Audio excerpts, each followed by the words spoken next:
안녕하세요. 저는 제 아들의 생명을 갉아먹고 있던 악마 같은 인간을 내쫓아버린 70대 여자입니다. 생각하기도 싫은 그 끔찍한 인간은 바로 제 며느리였는데요. 착해 보이던 그 가면 뒤에 얼마나 시커먼 속이 숨어 있었는지 지금도 그 생각만 하면 정말 치가 떨립니다. 그럼 그 못된 인간으로 인해 벌어졌던 일들에 대해 한번 얘기해 보도록 하겠습니다. 저는 20대 초반에 남편과 결혼해 시골에서 소도 몇 마리 키우고 농사를 지으며 살았어요.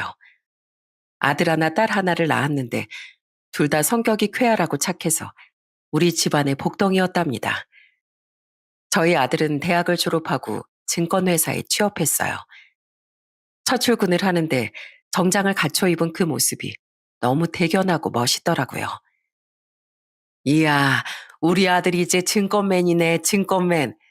정장 입은 게 너무 멋있는데 우리 아들 내가 넥타이라도 한번 매줘야지. 뭐야, 오빠 넥타이 내가 매주려고 했는데. 그나저나 오빠 진짜 멋있다.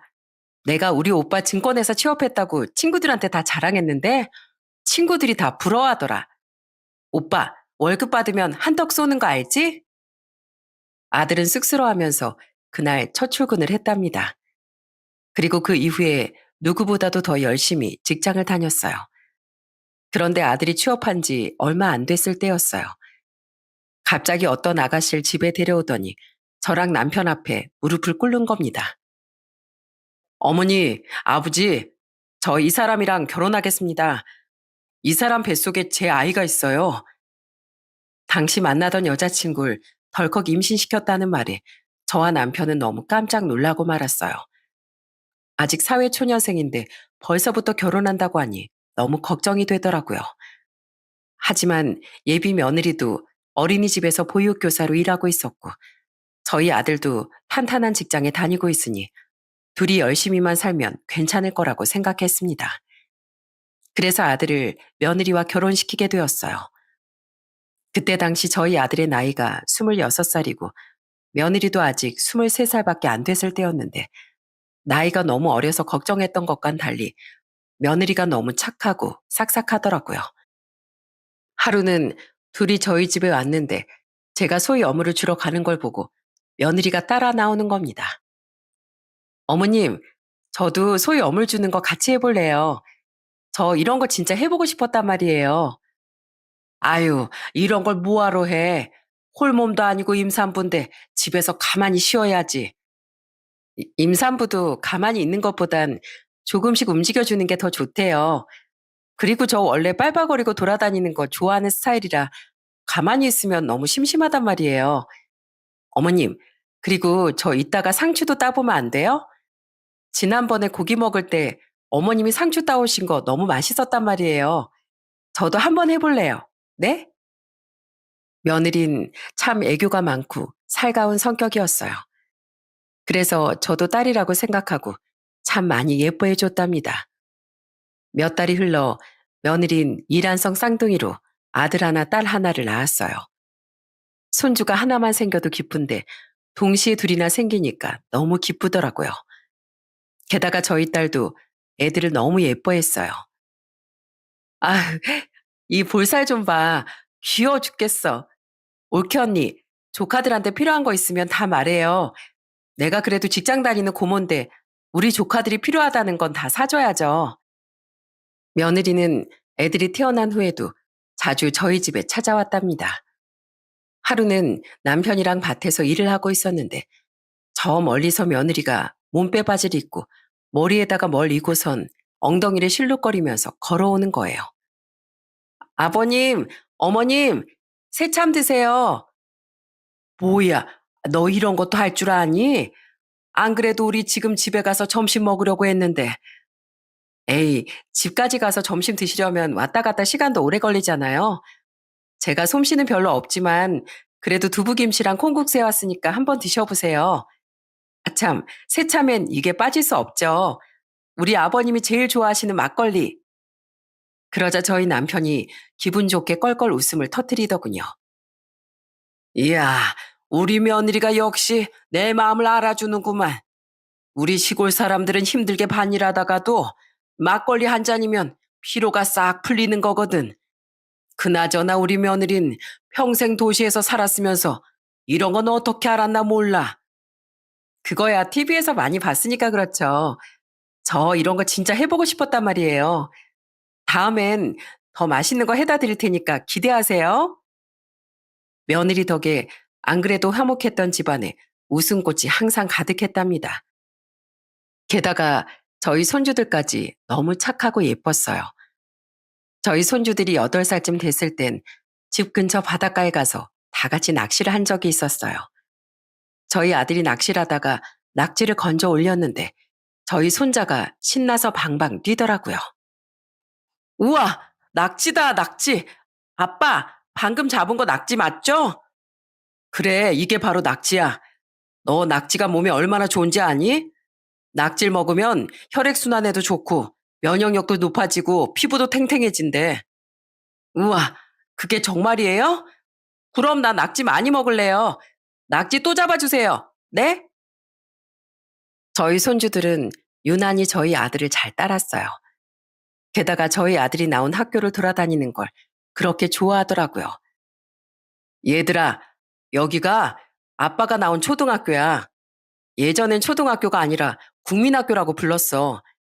지금 너희가 다니는 학교보단 시설이 안 좋지만 그래도 내가 여기서 얼마나 재밌게 학교 다녔는 줄 아니? 여기가 아빠가 다녔던 학교라고요? 우와, 진짜 신기하다. 할머니가 그랬는데 아빠 어릴 때 공부도 잘했다면서요? 나 아빠 닮아서 똑똑한 사람 될 거예요. 그러자 며느리가 입을 삐쭉 내밀고 웃으며 이렇게 말하더군요. 준석이 너 치사하게 아빠만 닮고 싶어? 이 엄마한테 닮고 싶은 건 하나도 없는 거야? 당연히 엄마도 닮고 싶죠. 우리 엄마도 예쁘고 상냥하고 요리도 잘하잖아요. 일찍 결혼해 아이를 낳고 사는 아들 부부가 항상 웃으며 지내는 모습이 너무 좋아 보였어요. 저희 며느린 손주들을 낳으면서 어린이집을 그만뒀다가 애들이 초등학교에 들어간 이후부턴 어린이집을 개원해서 운영하기 시작했습니다. 며느린 일을 하면서도 저희 부부를 무척이나 챙겼어요. 김장철에도 제가 얘기하지도 않았는데 먼저 돼지고기까지 사들고 저희 집에 찾아왔더라고요. 어머님, 설마 저 빼고 김장하려고 하신 거 아니죠? 자고로 김장은 가족끼리 다 같이 하고 수육까지 삶아서 먹어야 제맛이잖아요. 어머님, 저 옷 갈아입고 올 테니까 저 올 때까지 먼저 시작하지 마세요. 아시겠죠? 그렇게 며느리와 같이 깔깔 웃으며 김장도 재미있게 하고 수육도 맛있게 삶았답니다. 며느리는 수육 한 조각에 방금 한 김장김치를 돌돌 말아 제 입에 넣어주더군요. 어머님이 오늘 김장의 1등 공신이시니까 제일 먼저 드셔보세요. 아, 어때요? 맛있어요? 아유, 말해 뭐해. 얼른 너도 한 입 먹어봐라. 너야말로 1등 공신이잖니. 에이, 그건 안 되죠. 아버님도 아직 안 드셨는데 제가 어떻게 먼저 먹어요. 자, 이번엔 아버님. 아, 그날 저희 집안엔 한참이나 깔깔거리는 웃음소리가 멈추지 않았답니다. 며느린 저희 딸이 결혼할 때도 자기가 먼저 결혼해봤다면서 이것저것 많이 도와주더라고요. 아가씨, 웨딩 촬영할 때 옆에서 도와줄 사람 필요하죠? 그때 제가 같이 가서 도와줄게요. 내가 결혼을 먼저 해보니까 웨딩드레스 입고 움직이는 게 쉽지 않아서 옆에서 짐도 챙겨주고 간식도 입에 하나씩 넣어줄 사람이 필요하더라고요. 어머, 올케 언니, 너무 고마워요. 안 그래도 제 친구들한테 부탁해봤는데 다들 그날 시간이 안 된다고 해서 걱정이 많았거든요. 역시 우리 올케 언니가 최고예요. 그렇게 며느린 애들도 잘 키우고 저희 집에도 잘하며 결혼 생활을 이어갔습니다. 그런데 저희 손주들이 중학생이 됐을 때였어요. 제 생일이라 다 같이 저희 집에 모였는데 며느리가 저한테 이렇게 말하더라고요. 어머님, 저희 애들이 어머님한테 드릴 선물이 있대요. 얘들아, 얼른 준비한 거 할머니한테 드려야지. 그러자 저희 손주들이 돈 봉투를 저한테 하나씩 주더군요.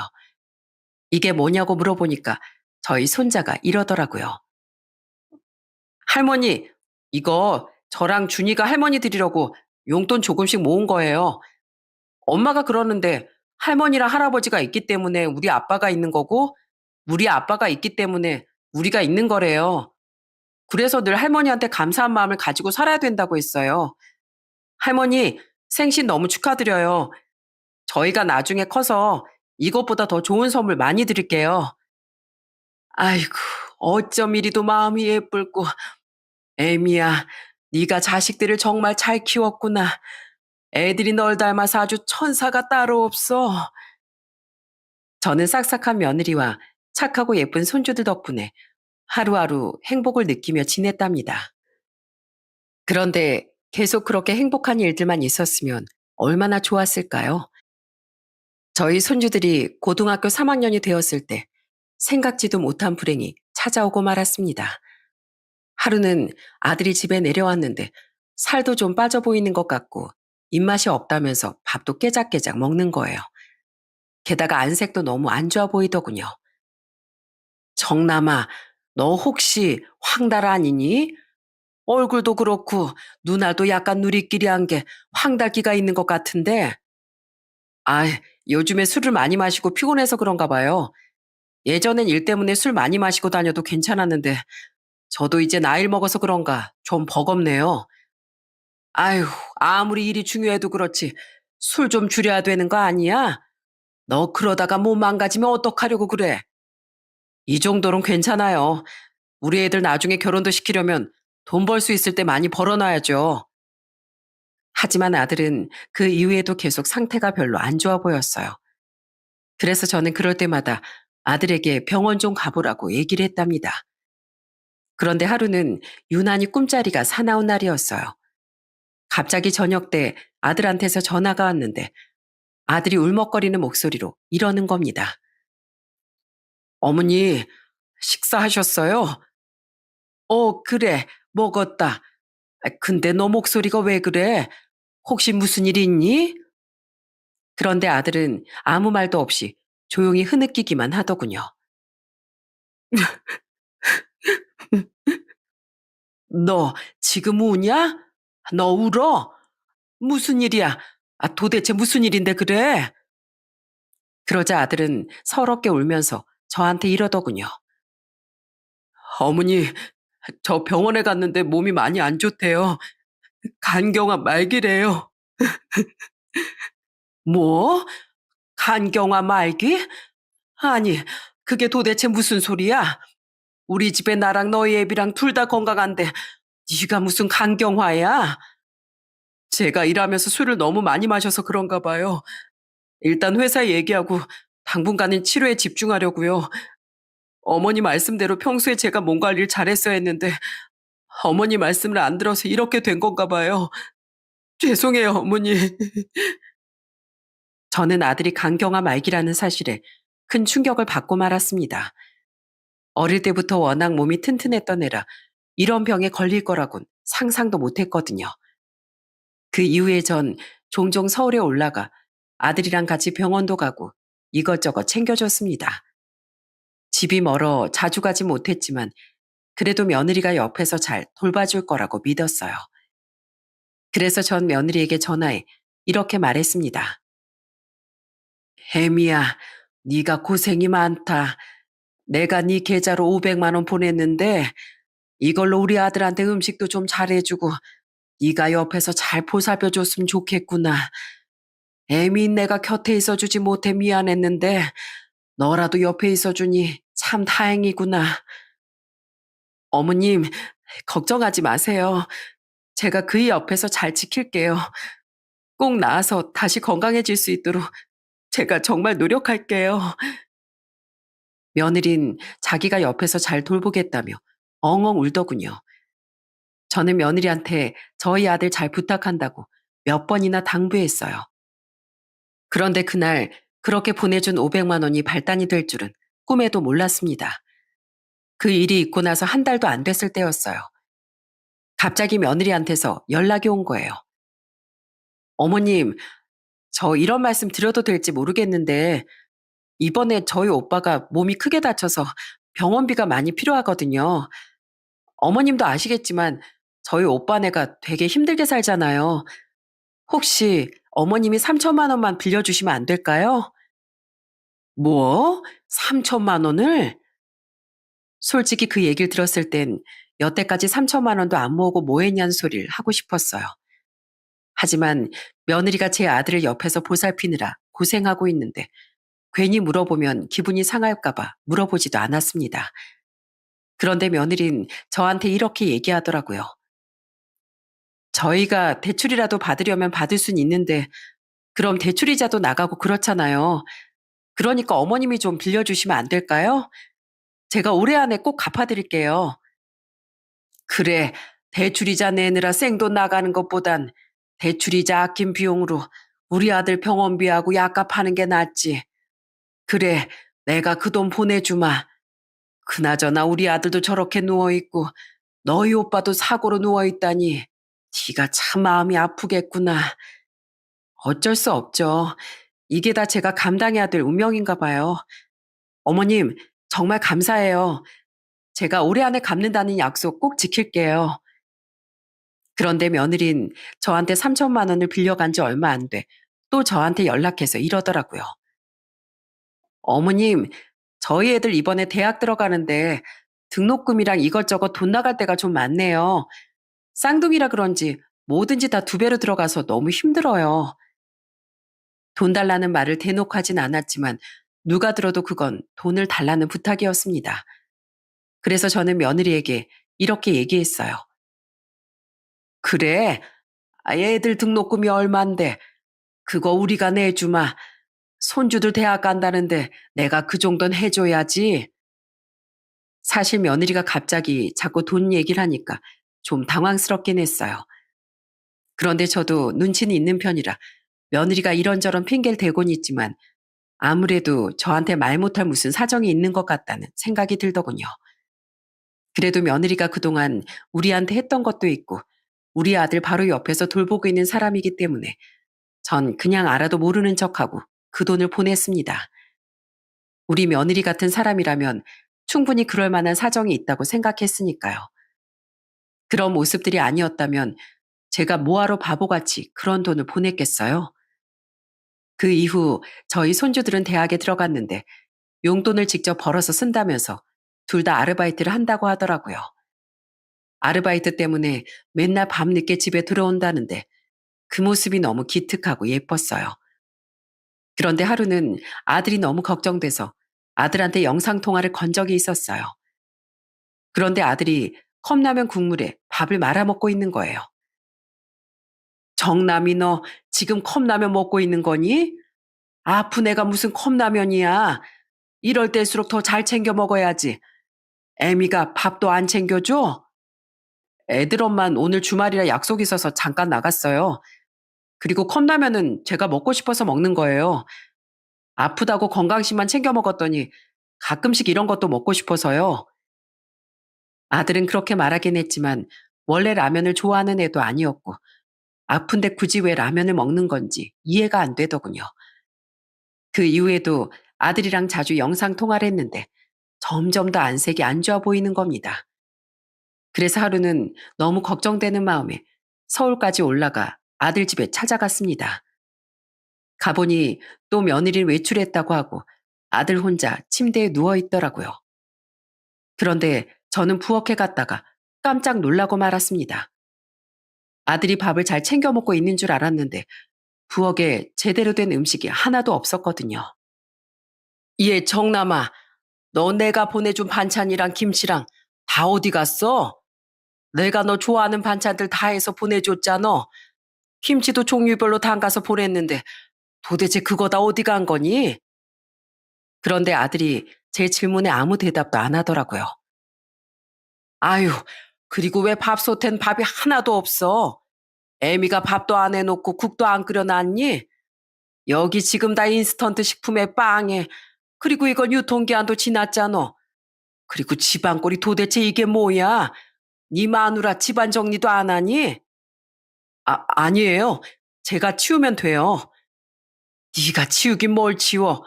아파서 살이 쪽 빠져가지고는 다 죽어가는 애가 뭘 안다고 그래. 너 사실대로 얘기해봐. 내가 반찬 해다 준 거 어떻게 한 거야? 설마 그거 다 애미가 버린 거니? 그런데 아들은 또 어두운 표정으로 아무 말도 안 하고 입을 꾹 다물더군요. 제가 몇 번이나 다시 물어봤는데도 대답을 해주지 않았어요. 너무 답답해서 며느리한테 전화했는데 며느린 전화도 안 받더라고요. 저는 그날 난장판이 되어 있는 집안을 치우고선 아들 집을 나왔습니다. 그리고 서울에 살고 있는 딸한테 연락해 오늘 있었던 일에 대해 이야기를 했어요. 예, 정혜야. 아무래도 이거 뭔가 있는 것 같다. 내가 아무리 물어봐도 정남이 걔가 입을 꾹 다물고 대답을 안 한다니까. 내가 오늘 가보니까 아주 집안이 난리도 아니야. 청소도 안 하는지 거실은 먼지 투성이고 주방은 아주 쓰레기장인데다가 분리수거도 하나도 안 했더라고. 게다가 내가 준 반찬들은 다 버린 것 같더라. 무슨 일이 있는 건지 말이라도 해주면 좋겠는데 말을 안 해주니까 아주 답답해 죽겠어. 아이고, 이걸 어떻게 하면 좋니? 엄마, 엄마 말 들어보니까 진짜 뭔가 있는 것 같은데요. 오빠가 말을 안 해주면 우리가 나서서 증거라도 잡아야 되지 않겠어요? 요새 집안에 소형 카메라 같은 거 다는 사람들도 있다고 하더라고요. 우리도 그거 달아서 무슨 일이 있는 건지 한번 관찰 좀 해봐요. 뭐? 그런 것도 다 있어? 그런데 카메라면 나중에 들키는 거 아니냐? 엄마, 요즘에 나오는 소형 카메라는 단추보다도 더 작아요. 의심도 못하니까 걱정하지 마세요. 그날 저는 딸과 함께 용산 전자상가에 가서 소형 카메라를 같이 구입했습니다. 그리고 아들 집으로 가서 아들이 자는 틈에 소형 카메라를 거실에 설치했어요. 그리고 아들한테 반찬이라도 해주려고 시장 봐서 요리를 하고 있었는데 현관문에서 띠리링 소리가 나더니 며느리가 집 안에 들어오더라고요. 예, 너 지금 어디 갔다 오니? 내가 전화 몇 통이나 했는데 전화도 받질 않고. 어머님, 갑자기 여긴 왜 오셨어요? 저 오늘 친정에 일이 있어서 잠깐 갔다 왔어요. 너 여기 좀 앉아봐라. 너 혹시 내가 준 김치랑 반찬들 다 버렸니? 냉장고 열어보니까 하나도 없던데 다 버린 거냐고? 그게 그이도 안 먹는 것 같고 애들도 안 먹는 것 같길래요. 그런다고 반찬을 버려? 그리고 오늘 보니까 밥솥에 밥도 하나도 없던데 너 지금까지 우리 아들 뭐 먹이고 있었던 거야? 맨날 배달 음식이랑 인스턴트 음식만 먹이고 있었니? 저번에 보니까 몸도 안 좋은 애가 컵라면에 찬밥을 말아서 먹고 있더만. 그땐 라면이 먹고 싶어서 그런 줄 알았는데 이제 보니 네가 밥을 제대로 안 챙겨준 거 아니니? 그런데 며느린 술 냄새까지 풍기면서 뻔뻔한 얼굴로 이렇게 말을 하더군요. 참나, 그이가 그래요? 제가 그랬다고 어머님한테 일러 바쳤어요? 뭐? 일러 바쳐? 너 지금 그런 소리가 입에서 나오니? 그나저나 너 우리 아들이 여태까지 매달 월급 갖다 준 돈 다 어떻게 했어? 내가 그때는 너 기분 나쁠까봐 얘기 안 했는데 지금 보니까 너한테 물어봐야겠다. 너 도대체 우리 아들이 번 돈은 다 어디다가 썼길래 나한테 두 번이나 돈을 빌려달라고 했어? 어머님, 지금 그거 따지려고 오신 거예요? 쌍둥이 키우려면 돈이 얼마나 많이 필요한 줄 아세요? 어머님도 애들 키워봐서 아시잖아요. 그이가 벌어다 주는 돈은 당연히 애들 키우는데 다 썼죠. 그래서 지금 돈 없어서 우리 아들한테 라면을 먹이는 게냐? 그래서 저렇게 아픈 애한테 아무것도 신경 안 쓰는 거야? 난 그래도 네가 우리 아들 옆에서 잘 챙겨줄 줄 알았다. 그런데 너 눈이 있으면 좀 봐라.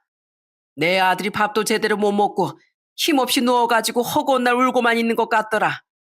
그래도 네가 마누라인데 기본적인 건 챙겨줘야 되는 거 아니니? 허구한 날 밖에 싸돌아다니기만 하고 도대체 네 남편한테 신경 쓰는 게 뭐야?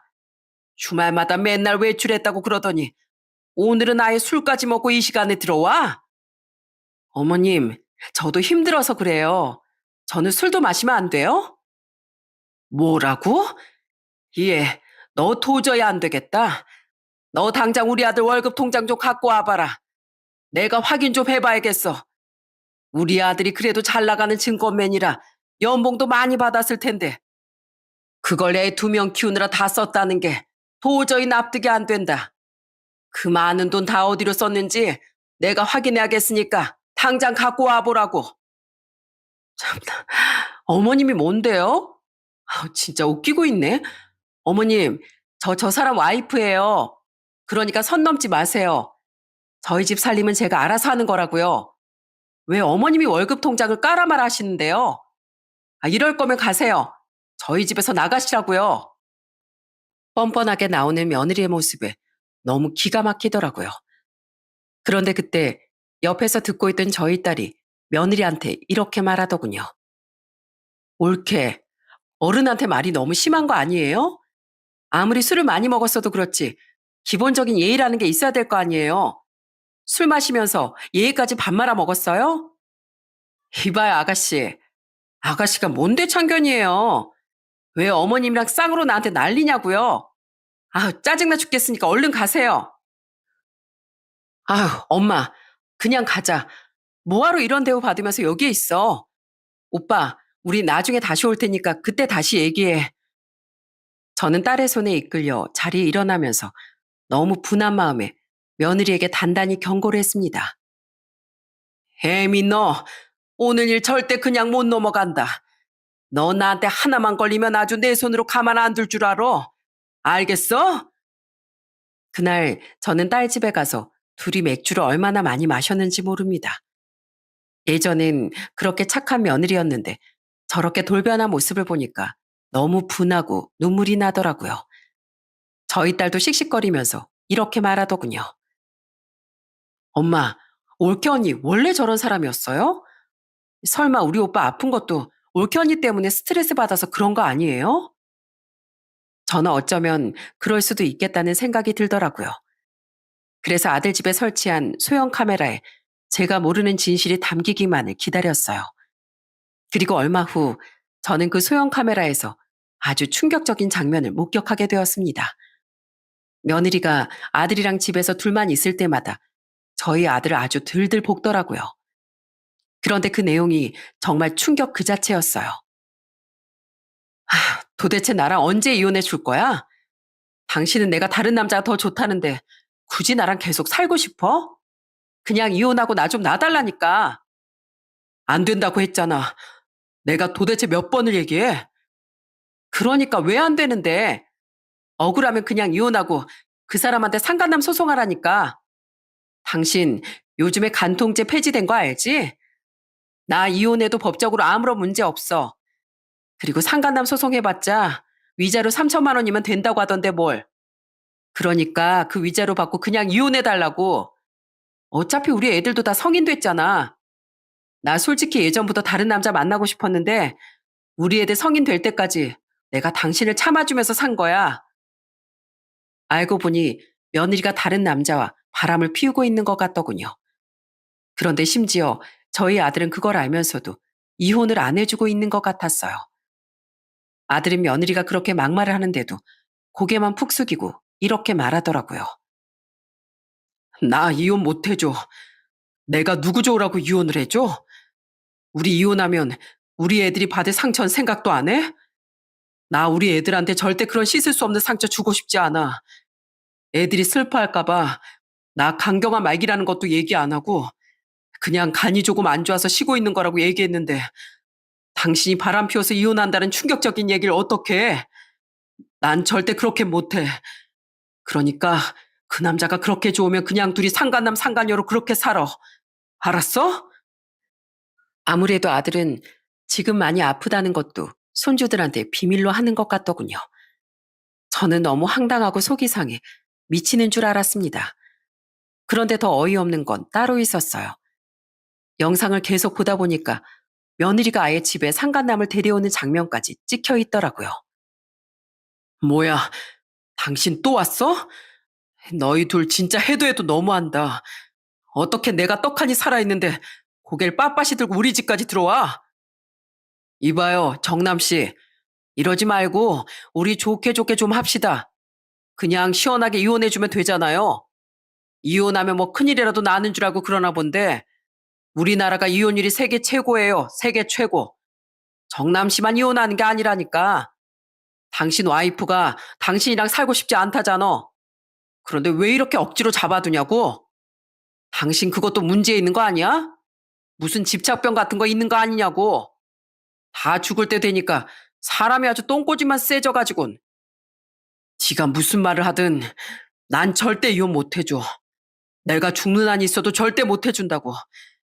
이혼 소리가 우리 애들한테 들어가면 애들이 얼마나 상처받을지 생각도 안 해? 당신도 한때는 가정이 있었다며. 눈에 넣어도 아프지 않을 애들이 당신한테도 있을 거 아니야. 아, 그래서 뭐 어쩌라고? 당신 애들이 상처받는 게 나랑 무슨 상관인데? 그냥 이혼 좀 해달라니까. 저는 정말 기가 막혀서 뒤로 넘어가는 줄 알았습니다. 아픈 저희 아들을 두고 바람을 피우는 것도 모자라 감히 집안의 상간남을 데리고 오다뇨. 이게 도대체 사람으로서 할 짓입니까? 저는 도저히 참을 수가 없어서 아들 집으로 바로 찾아갔어요. 그리고 손주들한테도 연락해 지금 당장 집으로 오라고 했습니다. 가보니 또 며느리는 없고 아들 혼자 있더라고요. 저는 너무 원통한 마음에 아들을 붙잡고 이렇게 소리쳤습니다. 정남아, 이 바보 같은 놈아. 네 마누라 바람 피우는 건 내가 다 알고 왔다. 그런 일이 있었으면 진작에 다 터뜨리고 혼쭐을 내줬어야지. 왜 그걸 다 참고 살아? 그래서 네가 속병 걸린 거 아니냐? 왜 그걸 바보같이 참고 사냐고. 하지만 아들은 또 가만히 고개만 숙이고 있더군요. 그런데 그때 제 연락을 받은 손주들이 집에 도착해선 깜짝 놀라 저한테 이러더군요. 할머니, 도대체 무슨 일이에요? 갑자기 급하게 오라고 하셔서 그래서 수업도 빼먹고 왔는데 도대체 무슨 일이길래 고모까지 이 시간에 여기로 오셨냐고요? 얘들아, 내가 너희한테 뭐 하나 물어보마. 너희 엄마를 어떻게 생각하니? 그러자 저희 손녀가 이렇게 말하더군요. 엄마요? 글쎄요, 딱히 생각해 본 적이 없어서요. 그런데 엄마는 왜요? 너희들이 너희 엄마에 대해서 알아야 할 게 하나 있단다. 이제 너희도 성인이니까 알 건 알아야지. 내가 뭐 하나 보여줄 테니까 놀라지 말거라. 저는 그렇게 말하고선 제가 봤던 그 충격적인 영상을 손주들에게 틀어서 보여주었습니다. 그러자 둘 다 입을 틀어막고 놀라기 시작하더군요. 손녀딸은 그걸 보고 울면서 저희 아들한테 이렇게 말하더라고요. 아빠, 이게 도대체 뭐예요? 이게 뭐냐고요? 저 남자는 도대체 뭔데 우리 집에 들어와서 아빠한테 손가락질하는 건데요. 그리고 아빠한테 막말하고 있는 저 사람 진짜 우리 엄마 맞아요? 우리가 아는 그 엄마가 맞냐고요. 그런데 그 와중에 저희 손자는 화면만 묵묵히 보면서 눈물만 흘리더라고요. 그런데 그때 갑자기 저희 손자가 무릎을 꿇는 겁니다. 아빠, 죄송해요. 우리가 공부하고 아르바이트 한다고 너무 신경을 못 썼던 것 같아요. 사실 저도 조금 눈치는 챘어요. 엄마가 최근 들어 평소하고 좀 많이 다른 것 같길래 의심하고 있긴 했었어요. 엄마가 혹시 밖에서 이상한 짓을 하고 돌아다니는 건 아닐까, 아빠 몰래 사고라도 치는 건 아닐까 하면서 의심했었다고요. 그런데 그 이유가 바람은 아닐 거라고 생각했어요. 그런데 이게 도대체 뭐예요? 우리 엄마가 진짜 아빠를 배신하고 다른 남자랑 바람을 피웠다고요? 저 진짜 너무 창피하고 엄마의 저 모습이 너무 추하게 느껴져요. 이 영상을 보니까 엄마를 더 이상 엄마라고 생각하고 싶지도 않다고요. 그러니까요. 아빠, 왜 이렇게 당하고 있었어요? 우리가 자식들이잖아요. 이런 일이 있었으면 우리하고도 상의를 했었어야죠. 왜 아빠 혼자만 괴로워하면서 이러고 있었냐고요. 손주들이 울면서 그렇게 말하는 바람에 거실은 완전히 눈물바다가 되었습니다. 하지만 저는 거기서 멈출 수 없었어요. 손주들의 손을 하나씩 붙잡고 이렇게 얘기했습니다. 얘들아, 너희가 알아야 될 게 하나 더 있다. 사실 너희 아빠 지금 강경화 말기다. 네 아빠 저러다가 죽을 수도 있어. 그러자 저희 손주들은 큰 충격에 뒷목까지 잡고 아주 난리가 나더군요. 손녀딸은 울면서 저희 아들한테 이렇게 얘기했어요. 아빠, 진짜 너무해요. 우리한테 그냥 간이 조금 안 좋아서 잠깐 쉬는 거라고 했잖아요. 평생 동안 힘들게 일해서 안신령 가지는 거라고 했잖아요. 그런데 간경화 말기에다가 죽을 수도 있다고요? 아빠 진짜 너무한 거 아니에요? 아빠 없이 우린 어떻게 살라고요? 저희 손자도 저희 아들한테 울면서 이렇게 말하더군요. 아빠, 예전에 저희한테 뭐라고 그러셨어요? 제일 중요한 게 가족이라고 하셨잖아요. 그런데 이게 뭐예요? 아빠는 우리 가족으로 생각 안 한 거예요? 그래서 우리 속였던 거예요? 그래서 이렇게 아픈 것도 얘기 안 하고 엄마가 바람 피운 것도 얘기 안 한 거냐고요. 미안하다. 미안해. 난 너희가 상처받는 걸 보고 싶지도 않았고 너희를 지키고 싶어서 그랬어. 내가 이렇게 혼자만 알고 가버리면 너희들은 그 끔찍한 진실을 알지 않아도 되잖니. 그래도 너희 엄마가 너희들한텐 잘했잖아. 내가 죽어도 너희 엄마 너희한테 잘했을 거야. 그래서 난 그냥 우리 가족의 평화를 위해서 나 하나만 잘못되면 그만이라고 생각했어. 아빠, 그게 무슨 말도 안 되는 소리예요. 아빠가 엄마한테 그렇게 배신당하고 아파서 돌아가시면 우리가 행복할 거라고 생각해요? 정말 그렇게 생각하시는 거냐고요? 손주들은 큰 충격에 울고불고 난리가 났습니다. 그런데 그때 저희 딸이 나서서 정리를 해주더군요. 됐어. 다들 이제 그만해. 그나저나 오빠 이제 어떡할 거야? 다 알았으니까 어떻게 할 거냐고. 그러자 저희 손자가 이렇게 말하더군요. 아빠, 나 이거 그냥은 못 넘어가요. 나 그 상간남이라는 사람 절대 가만히 못 놔둔다고요. 그러니까 아빠, 조금만 기다려봐요. 내가 엄마랑 그 인간 절대 가만 안 둘 거예요. 그 이후 저희 가족은 상간남에 대해 조사를 했습니다. 알고 보니 상간남은 며느리가 운영하고 있는 어린이집의 건물주더라고요. 이 모든 사실을 알게 된 저희 남편도 화를 불같이 내더군요.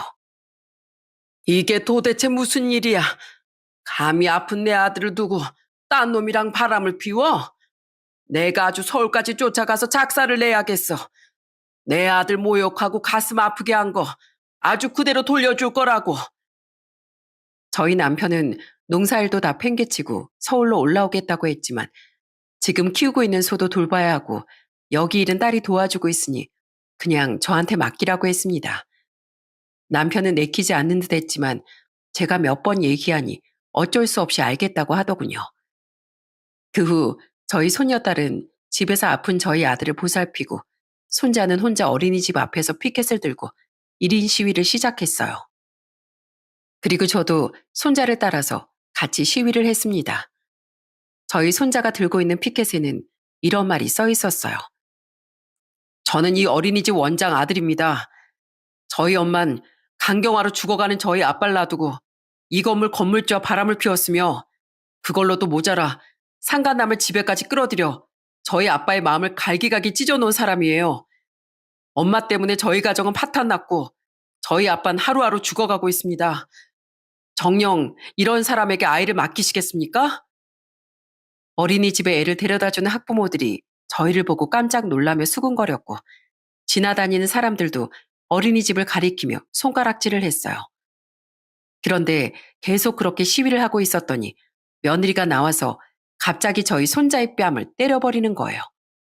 저는 그 순간 너무 화가 나서 눈이 확 돌아버리더군요. 이야, 너 지금 뭐 하는 짓이야? 네가 뭔데 우리 손주한테 손찌검을 해? 어머님, 어머님이야말로 지금 뭐 하시는 거예요? 저희 아들까지 데리고 이게 무슨 짓이냐고요? 무슨 짓이긴 무슨 짓이야. 네가 한 행동에 대해 만천하에 까발리는 짓이지. 네가 우리 아들한테 한 짓 생각하면 이 정도는 한참 모자라. 참나, 그러게 내가 이혼해 달라고 할 때 이혼했으면 되는 거였는데 그 인간은 왜 이혼을 안 해가지고 이 사단을 만드나 몰라. 됐고, 저 이거 경찰한테 신고했거든요. 그러니까 경찰 오기 전에 얼른 가세요. 하지만 저와 손주는 경찰에 신고하든지 말든지 신경도 안 쓰고 계속 시위를 이어나갔습니다. 결국 경찰이 와서 저희를 연행해 갔지만 저희는 굴하지 않고 다음 날에도 또 찾아가 시위를 했습니다. 어머님, 진짜 이러실 거예요? 사람들이 다 쳐다보고 수군거리잖아요. 벌써 어린이집 나가겠다는 애들도 나오고 있단 말이에요. 어머님 때문에 저희 어린이집 망하면 책임지실 거예요? 어린이집이 망하든 말든 그게 나하고 무슨 상관이야. 우리 아들은 지금 죽어가고 있는데 그깟 어린이집이 중요해? 그런 무서운 병은 우리 아들이 아니라 네가 걸렸어야 되는데 내가 그동안 너한테 잘해준 걸 생각하면 아주 화딱지가 나서 속이 다 뒤집어진다. 그래서 계속 이러시겠다고요? 그럼 계속 해보시던가요. 그리고 준석이 너 지금 이게 뭐 하는 짓이야? 네가 엄마한테 이래도 되는 거야? 뭐라고요? 이래도 되냐고요? 그런 엄만 아빠한테 왜 그러셨는데요? 나 엄마가 아빠한테 한 짓 절대 용서 못해요. 엄마가 아무리 나랑 할머니 경찰에 신고한다고 해도 절대 물러나지 않을 거라고요. 그런데 저희가 계속 시위를 하자 이번엔 그 상간남까지 저를 찾아왔더라고요. 이보세요. 지금 뭐 하시는 겁니까? 여기 제 건물입니다. 왜 남의 건물에서 행포를 놓고 난리예요? 아, 너 얼굴 보니까 딱 알겠네. 네가 바로 내 며느리란 인간이랑 바람 피운 그 놈이지? 너 오늘 아주 잘 걸렸다. 네가 감히 내 아들 집에 찾아가서 내 아들 가슴에 불을 질러? 네가 내 아들한테 무슨 짓을 했는지 내가 다 까발릴 거야. 이보세요, 사람들. 이놈이 제 며느리랑 바람 피운 상간남입니다. 개도 안 하는 더러운 짓거리를 하는 상간남이 바로 이놈이라고요. 에이씨, 창피하게 진짜 왜 이래요? 아휴, 재수없어 진짜. 상간남은 쪽팔렸는지 뒤도 안 돌아보고 도망가 버리더군요. 저랑 손자가 이렇게 어린이집 앞에서 시위를 하는 동안 저희 손녀딸은 애기 엄마들이 많이 보는 인터넷 커뮤니티에 글을 올렸더군요. 손녀딸이 보여줘서 댓글을 봤는데 며느리와 상간남을 욕하는 댓글이 수도 없이 많더라고요.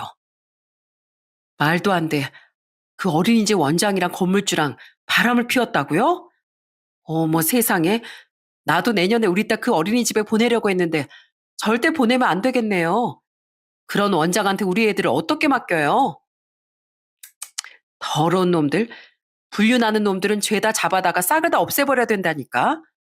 게다가 남편이 간경화로 죽어가고 있는데 바람을 피워? 악마도 저것보단 착하겠다.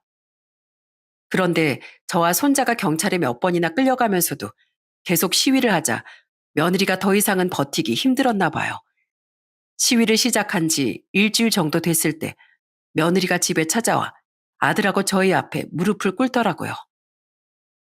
여보, 제발 용서해줘.